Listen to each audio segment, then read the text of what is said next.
Sejam muito bem-vindos a mais um boletim informativo aqui do nosso canal. Eu sou Ana Paula, como sempre, trazendo aí para vocês as melhores e as mais importantes notícias do dia relacionadas aos direitos dos aposentados, dos pensionistas, do BPC Loas. E hoje vamos falar aqui a respeito do novo reajuste, mais 13º salário antecipado. O governo vai seguir o cronograma oficial, não vai?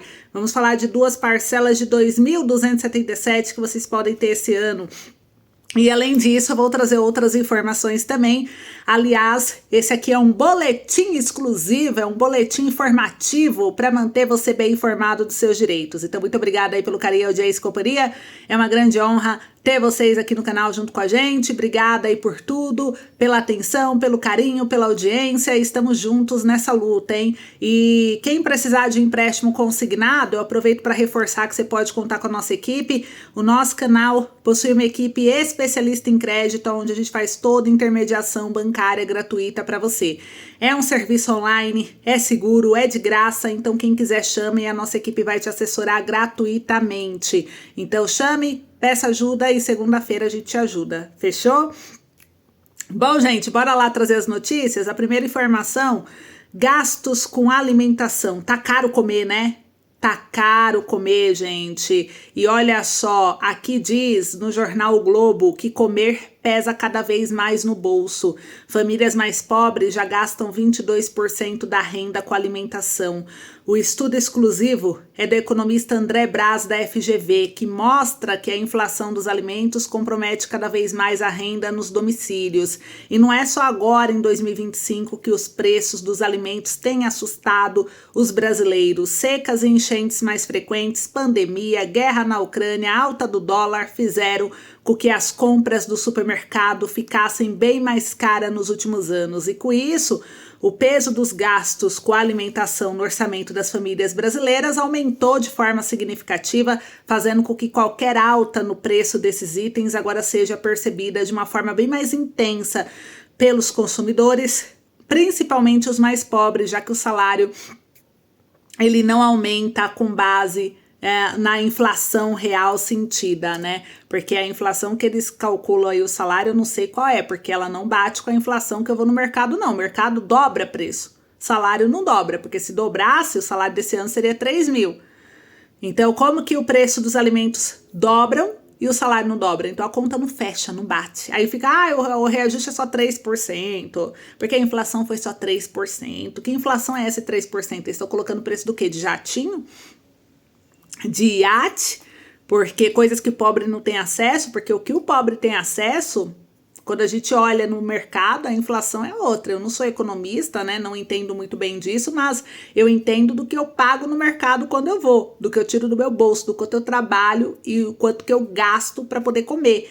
Então, é isso que eu sinto, que eu percebo, né? E gostaria de ver evolução, mas a gente, infelizmente, não percebe essa evolução. E o governo está sentindo a insatisfação popular. E por isso o presidente Lula se manifestou a respeito disso, saiu em todos os jornais, né? Inclusive, o Lula culpou atravessadores pelo alto preço do ovo.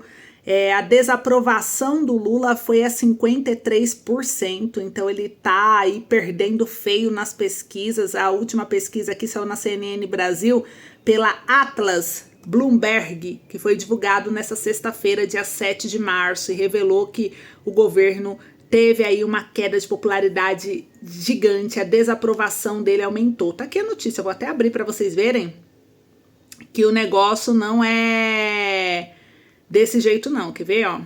Mostrar para vocês aqui na prática, gente. Eu vou ler a matéria aqui para vocês. CNN Brasil publicou.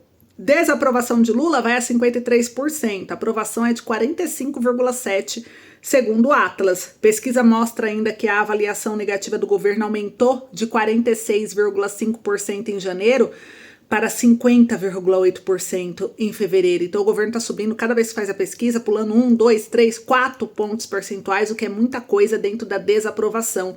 E a pesquisa é a Atlas Intel Bloomberg. Ela foi divulgada nesta sexta-feira, dia 7 de março, revelou que a desaprovação do Luiz Inácio Lula da Silva chegou a 53%, apresentando um aumento em relação ao levantamento passado, enquanto a aprovação foi apenas de 45%.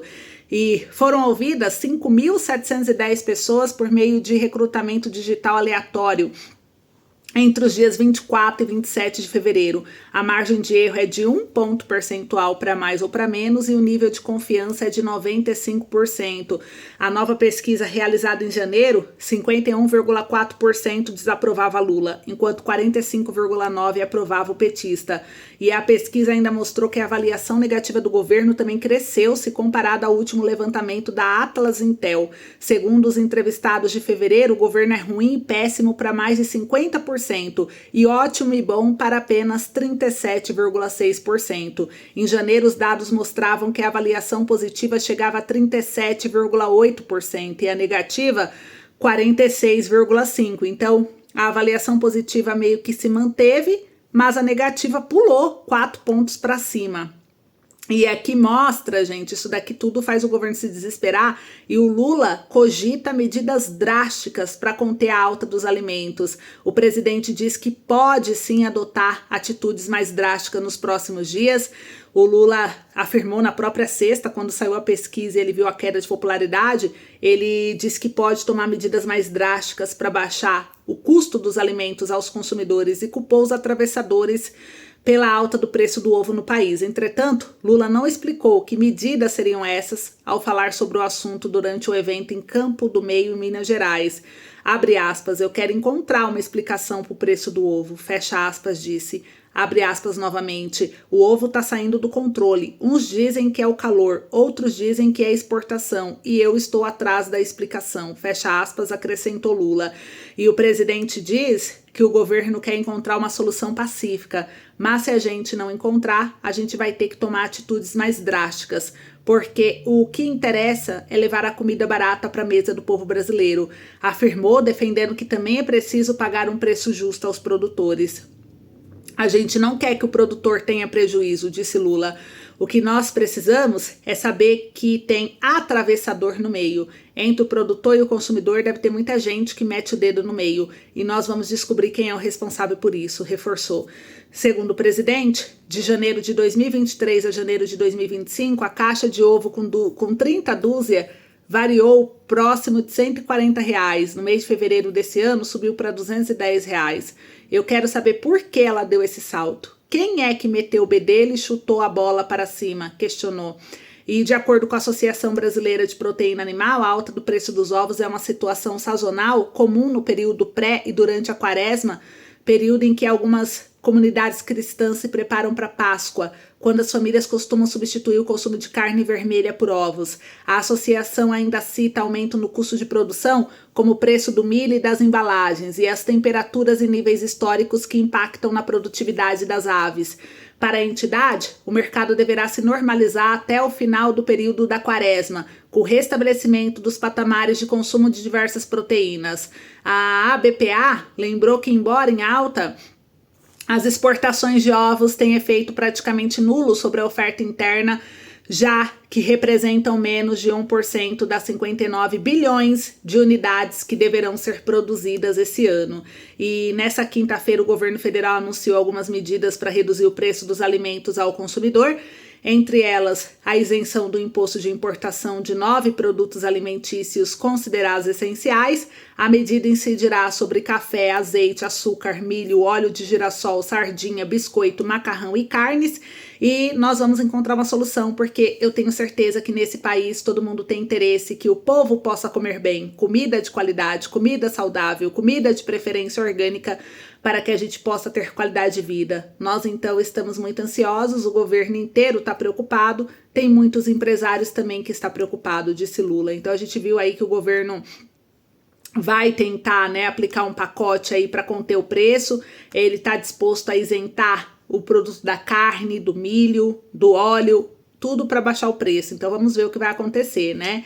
E, gente, mais uma notícia. Segunda notícia, o INSS se esqueceu da renda concomitante. Vocês se lembram disso? Folha de São Paulo expôs a Previdência Social numa matéria interessante. E essa matéria saiu na Folha de São Paulo pelo colunista Rômulo Saraiva. Ele é advogado especialista em previdência social, ele é professor, ele é autor do livro Fraude nos Fundos de Pensão e mestre em Direito Previdenciário pela PUC de São Paulo. Olha o que ele trouxe, há 26 anos, tá na matéria, eu tô lendo. Uma mudança na lei gerou confusão interpretativa na cabeça dos servidores do INSS. E olha que não era nenhuma questão complexa. Em 1999, a Lei Federal número 9.876 afetou a situação de trabalhadores que recolhiam em concomitância suas contribuições previdenciárias, por ter mais de um emprego ou atividade profissional. A dúvida consistia em saber, no cálculo do benefício de tais segurados, se contabilizava uma contribuição ou se somava todas. Para variar, o INSS escolheu o pior cálculo. A partir de então, milhares de aposentados foram calculados de forma errada em todo o Brasil. Um erro para lá de massivo e injusto, pois o INSS se apropriou de contribuição sem a respectiva contrapartida. Dessa forma, a partir de 1999, benefícios previdenciários foram concedidos desprezando sistematicamente as contribuições concomitantes. Por exemplo, se o segurado tivesse 2 empregos, cada um ganhando 3 mil em um e 5 mil no outro, o INSS considerava apenas o de maior salário, ou seja, somente o de 5 mil. Ele desprezava a soma de 8 mil reais, como era de esperar na cabeça e na matemática de qualquer cidadão. Em 2022, esse assunto foi para onde? No Superior Tribunal de Justiça, para ser dirimido, tendo em vista que o INSS criava relutância em considerar todos os pagamentos, mesmo respeitando o teto previdenciário. Para alívio dos aposentados, o STJ definiu o tema 1070, que era para o cálculo da aposentadoria levar em conta a soma de salários de contribuição vertidos no exercício de atividades concomitantes, após o advento da Lei 9.876 de 99, e para fins de cálculos do benefício de aposentadoria, no caso do exercício de atividades concomitantes pelo segurado, o salário de contribuição deverá ser composto da soma de todas as contribuições previdenciárias por ele vestidas ao sistema, respeitado aí o teto previdenciário. E o problema é que até a presente data o INSS não se dignou espontaneamente a consertar esse erro. O assunto foi resolvido em definitivo pelo STJ, pois não admite mais recurso ao STF, local onde ultimamente o aposentado não tem tido muito sucesso. E como as revisões previdenciárias devem ser reivindicadas em menos de 10 anos do ato de aposentadoria, muitos perderam o prazo. Aqueles que estão dentro do prazo devem procurar a melhora do seu benefício no âmbito administrativo ou judicial, e se depender de que o INSS tome alguma iniciativa para corrigir o erro coletivo, vão perder o prazo. Salienta que mesmo aqueles que levam o caso ao tribunal ainda assim encontram dificuldade por parte do INSS. Apesar do STJ ter reconhecido o direito em todo o país, a autarquia não aceita de bom grado, recorre até onde pode, e o princípio da autotutela estabelece que a administração pública tem o poder de controlar seus atos, anulando-os se ilegais ou revogando-os por motivo de conveniência ou oportunidade. O INSS não precisa recorrer ao Poder Judiciário para corrigir seus erros, podendo fazê-lo diretamente. Mas, para devolver dinheiro ao aposentado, o INSS esquece isso. E é inconcebível que o INSS tenha essa postura, sobretudo em assunto sacramentado no STJ. Nada mais razoável que ele acate e conserte o erro. Em vez disso, fique inerte, esperando silenciosamente que os incautos aposentados passem batido no prazo. Então, é isso que está na matéria aqui. É importante você que teve contribuição concomitante ficar atento para não perder o prazo, né? E solicitar o INSS administrativamente, se ele negar, solicitar judicialmente, mas não perca o prazo, tudo bem? Gente, mais uma notícia aqui. Operadoras de telefonia serão obrigadas a disponibilizar extrato detalhado de contas com plano pré-pago.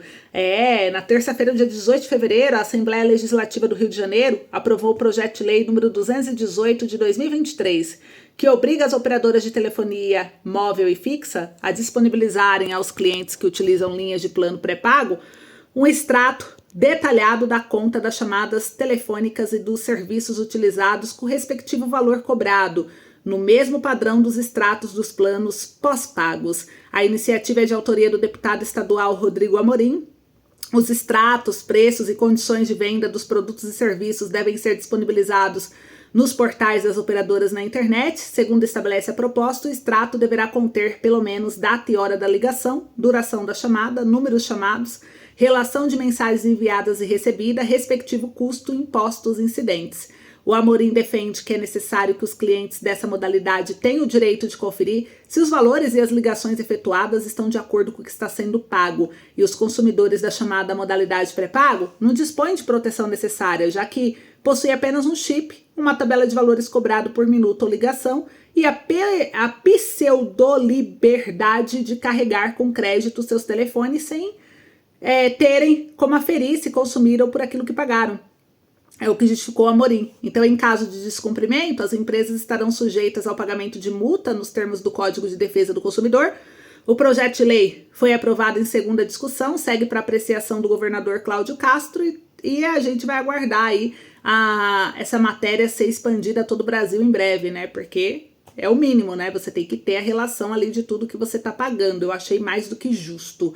Gente, agora para encerrar o nosso boletim de hoje, vamos encerrar aqui trazendo para vocês a respeito do reajuste, do novo reajuste, mais o 13º salário antecipado. Se o governo vai seguir o cronograma oficial e como que vai ser as duas parcelas de R$ 2.277 para quem ganha o salário mínimo, né?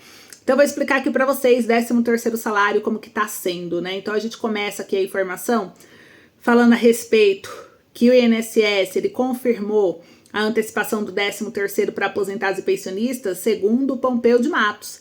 Pompeu de Matos é o deputado, eu trouxe o vídeo para vocês aqui dele falando, que recebeu o aval positivo do ministro da Previdência Social, que é o Carlos Lupe, logo quando eles aprovaram a ampliação do prazo de parcelamento do consignado para 96 vezes. Ele aproveitou o tema e trouxe sobre o 13º. Porém, o governo ainda não oficializou no Diário Oficial da União. Tem que esperar ele oficializar. Eu acredito que nos próximos dias, nós ainda estamos em março, acabou de acabar carnaval. Então, assim, eu acredito que agora que as coisas vão começar a acontecer, porque tudo é marcha lenta no Congresso, né? E pro governo vai ser bom ter esse dinheiro na mão, porque vocês viram aí o descontrole do preço, o governo preocupado, vendo ações de isentar impostos para poder reduzir o preço dos produtos alimentícios. Então, precisa de dinheiro, porque as pessoas não estão conseguindo comprar mais os produtos, está tudo muito caro, inflação subindo, o dólar subindo, tudo subindo. Então, a antecipação do 13º viria em uma boa hora. Se ela de fato acontecer, quem ganha um salário mínimo, de qualquer forma, acontecendo ou não antecipação, quem ganha um salário mínimo e recebe desde o ano passado o benefício, vai receber aí duas parcelas de R$ 2.277, porque é os R$ 1.518 já do salário, que você tem direito todo mês, mais os R$ 750 ali da primeira parcela e as 750 da segunda, que aí somando com o salário do mês, dá esses 2.277. Mas a antecipação, se ocorrer, provavelmente vai ocorrer ali entre o mês de abril e maio, tá? Igual aconteceu no ano passado. Um ponto importante para vocês aqui, né, os aposentados, é que o 13º antecipado, como eu disse, o cronograma oficial dele é a lei, e a lei fala a primeira parcela em agosto e a segunda em novembro. Mas a antecipação pode acontecer, mas a gente tem que esperar formalizar. Assim que formalizar, eu vou trazer. Um outro ponto sobre o novo reajuste, né? Gente, novo reajuste, devido a essa alta da inflação, governo, se acontecer a previsão da inflação igual estão estudando, a inflação vai fechar em 5,25%, mais 2,5% do PIB, significa que o salário, o novo reajuste de vocês para janeiro de 2026, pode chegar ao salário mínimo a R$ 1.637. É a nova previsão de reajuste aí, com base na inflação que está sendo calculada. Claro que ainda estamos no início do ano, muita coisa pode mudar, mas já é uma previsão aí para vocês irem se preparando com as expectativas do que o governo pretende fazer sobre o salário de vocês. Então, essas são as informações de hoje. Obrigada, um beijo, até logo.